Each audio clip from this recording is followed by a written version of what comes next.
மின்மினி தமிழர்களுக்காகவே வந்தாச்சு முதல் hyperlocal social media app. உடனே டவுன்லோட் பண்ணுங்க.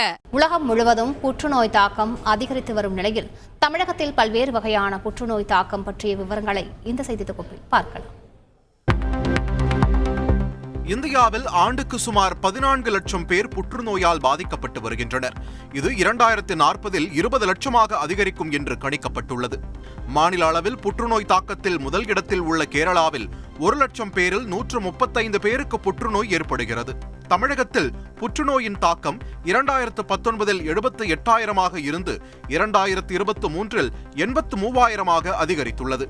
தமிழகத்தில் புற்றுநோயால் பாதிக்கப்பட்டவர்களில் ஆண்களுக்கு வயிற்று புற்றுநோயும் பெண்களுக்கு மார்பக புற்றுநோயும் அதிக அளவில் காணப்படுகின்றன. 1 லட்சம் ஆண்களில் 6.5 பேருக்கு வயிறு புற்றுநோய் ஏற்படுவதாக தமிழ்நாடு புற்றுநோய் பதிவேடு திட்ட அறிக்கை கூறுகிறது. மேலும் 1 லட்சம் ஆண்களில் 6.4 பேருக்கு வாய் புற்றுநோயும் 6.3 பேருக்கு நுரையீரல் புற்றுநோயும் ஏற்படுகிறது. அதேபோல் 5.4 பேருக்கு பெருங்குடல் புற்றுநோயும் 4.4 பேருக்கு நாக்கில் புற்றுநோயும் ஏற்படுகிறது.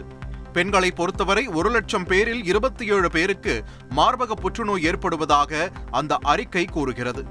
அதேபோல் 1 லட்சம் பெண்களில் 17.7 பேருக்கு கர்ப்பப்பை வாய் புற்றுநோய் ஏற்படுகிறது.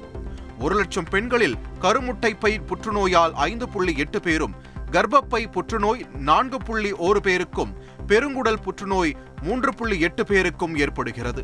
சென்னை மாநகரை பொறுத்தவரை 1 லட்சம் பெண்களில் 52 பேருக்கு மார்பக புற்றுநோய் ஏற்படுவது குறிப்பிடத்தக்கது.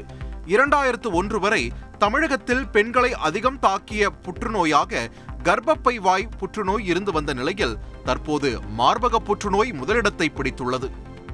மின்மினி தமிழர்களுக்காகவே வந்தாச்சு முதல் ஹைப்பர்லோக்கல் சோஷியல் மீடியா ஆப். உடனே டவுன்லோட் பண்ணுங்க.